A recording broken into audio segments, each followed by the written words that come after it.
Right, so Marcus Rashford has clapped back at the United stand following their latest clickbait sensationalist title, Rashford's Future in Doubt. Right, here, Marcus Rashford has responded underneath saying, "Please stop spreading malicious rumours." Well, I guess the rule is you can title a video whatever you want, as long as you put a question mark at the end of it. Clever guys. Now let's get into what the presenter of the United stand, Fad, actually had to say. Let's talk about Marcus Rashford's injury. Apparently, he's had a knock during training a couple of days ago. Okay, I think we can all see where this is going. Opening with the word apparently already indicates that we're about to receive some hard-hitting truth, or we're going to be subject to some meaningless conspiracy theory. Let's find out.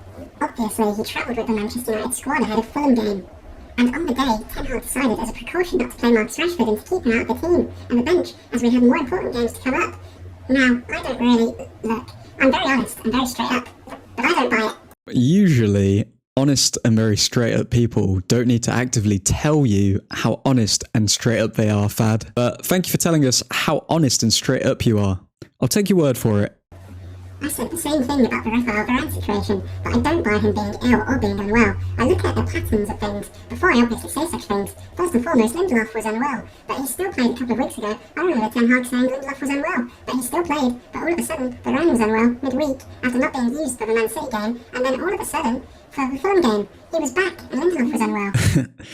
I wonder if the Rain Man of illnesses and injuries, recognising every pattern going, has contemplated if this could literally just be the fact that some people recover from illnesses faster than others. But sure, let's go down the rabbit hole, Alice. Now, with Marcus Rashford, on the other hand, how funny is it that the knock came straight after the issue arose with his going out to the club for his birthday? Now, this is where the story starts to crumble. You may be thinking, wait a second, Rashford's knock didn't come straight after the issues arose with him going out to the club for his birthday. The reports were surfacing on the 31st of October, and his knock happened in training 4 days later. Not to mention, he appeared in the Newcastle Carabao Cup game in between these two events. Well, you're absolutely right. But let's humour Fad and see what else he has to say. If you're in and around from Manchester, it's commonly known that Marcus Rashford or Manchester United players are visiting these exclusive nightclubs. That's common knowledge in Manchester, right? Multi-millionaire football players going to exclusive clubs in the city they live in.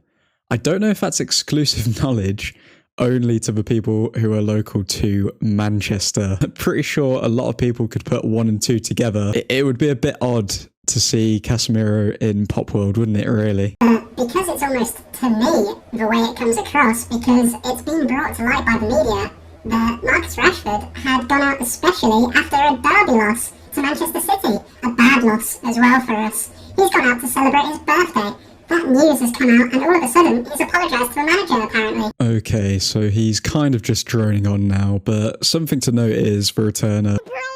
Notice that he's used this word twice in this entire Rashford monologue, and the 2 times he's used the word was 1, saying that Rashford got a knock, and 2, saying Rashford apologised to the manager. Do you see where I'm going with this? The man is just putting apparently over everything that doesn't suit his agenda, meanwhile at the same time discrediting and questioning if Rashford apologised to the manager, which history, if we're going off of it, would indicate that we've seen Rashford do. I mean, we've seen Rashford in the past apologise to Ten Hag. Look at the Wolves match from last season, for example.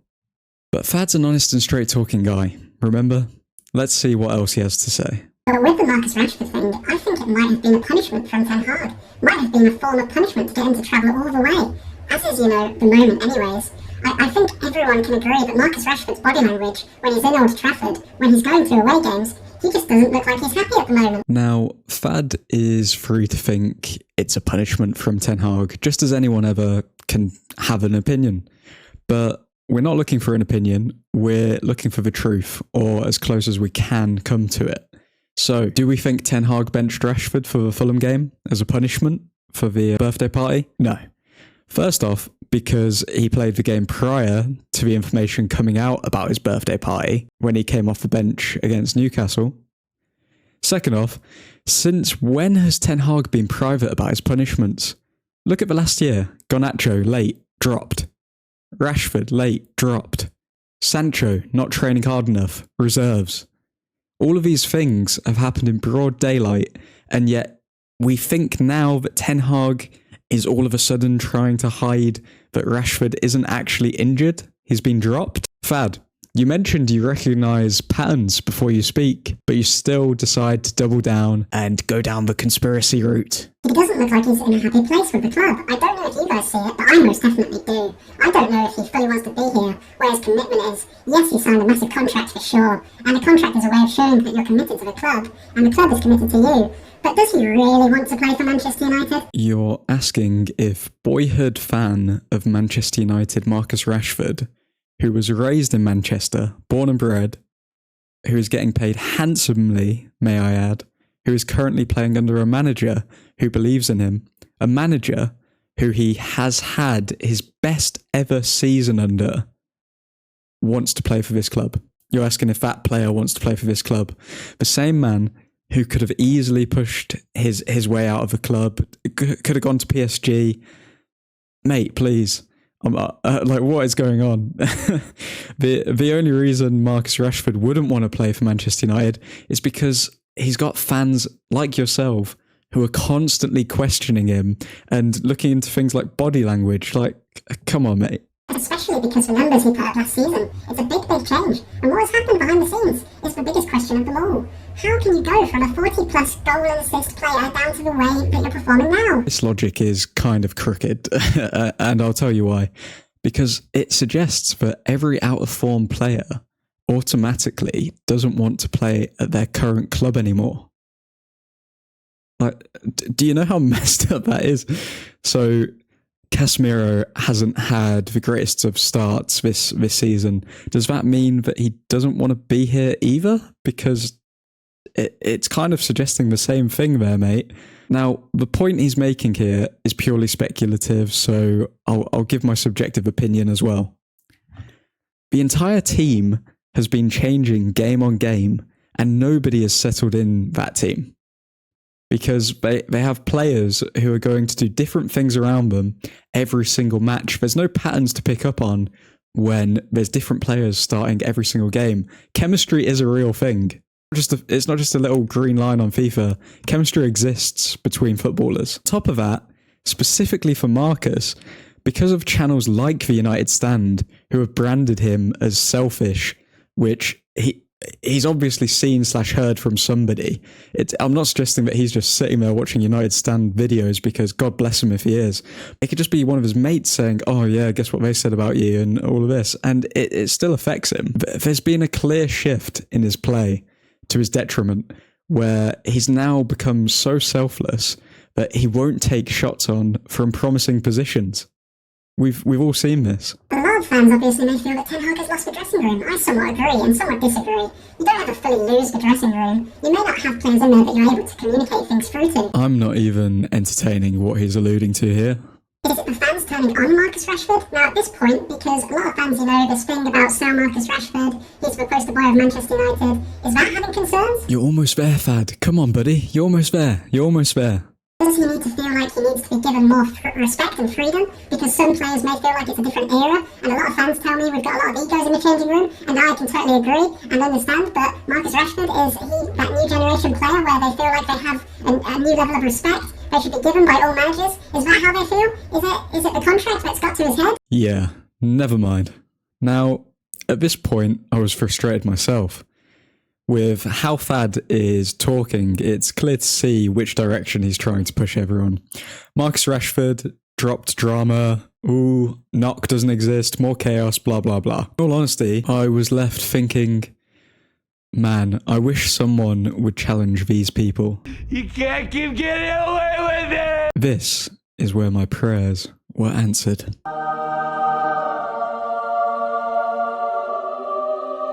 Now, let's see how Fad handles being challenged on his flip-flop, conspiracy theory, rabbit hole opinions. This is what he had to say in return.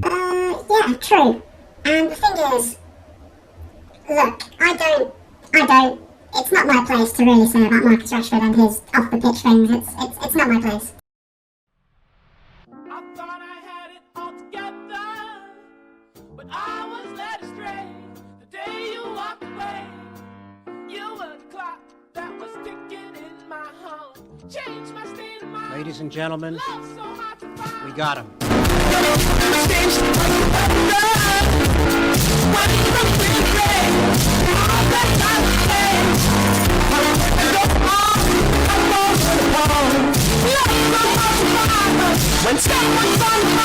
My lord, bro, you've just been spending the last 5 minutes talking all this shiz, and now you're saying it's not your place to say about Marcus Rashford's off-the-pitch activities. Every man is free. Every player is free to do what they want. Alexa, play Now We Are Free. But I'll be deadly honest. Say goodbye to your loved ones. Fad is about to drop a truth bomb on us. It's not the first time Marcus Rashford has been out. Obviously, he's been out before. He's had a birthday last year. I can't believe it. The world will never be the same again. Marcus Rashford had a birthday last year? But all of a sudden, because what comes out to me is, when was the last time you found out Marcus Rashford was going out to a club, or whatever it is, in the public? Just a series of events is very funny. I don't really get the point Fad is making here. Rashford was spotted literally earlier in the year, last season, in fact, at a nightclub in April. And at the time, it was a pretty widespread story. It was the time where he supposedly saved Alicia Lehman from getting mobbed, as you can see here. If you actually look at it, if you go and pay attention to Eric Ten Hag's press conference, because that's what I always do, I always go and pay attention to Eric Ten Hag's press conference. If we're being honest, Jem destroyed his theory with one question. Now it looks as though he's trying to scramble and get a bit of credibility. And I really zoom in what he's saying. He says that Marcus Rashford had complaints during training, but I didn't know about his exact words after the Fulham game at the press conference. Post-match, he says, Marcus Rashford had complaints during training that I didn't know about. And then the next day, the following day, he had complaints again. And so as a precaution, we didn't use him because we had more important games coming up. So what is the complaints? If you've been training and there's been a knock, everybody is supposed to know. The physio is supposed to know, the assistant manager is supposed to know, and the manager is supposed to know. So, I don't know. Seems a bit funny to me, all this. So, the thing which led him to go down this rabbit hole, which led him to get Marcus Rashford to call him out, the thing which he was willing to put his reputation on the line for, the thing which made him confident enough to suggest that Marcus Rashford's future was in doubt, complaints because of a potential injury/knock, but he read it as complaints, as in him just complaining. My lord, there's making a mountain out of a molehill, and then there's this. It's shameless in a way. It's exactly what you expect. It's what they do. It's realistically what they measure their success on. It's controversy. It's all about clicks. It's all about cash. Good on them, but at what cost?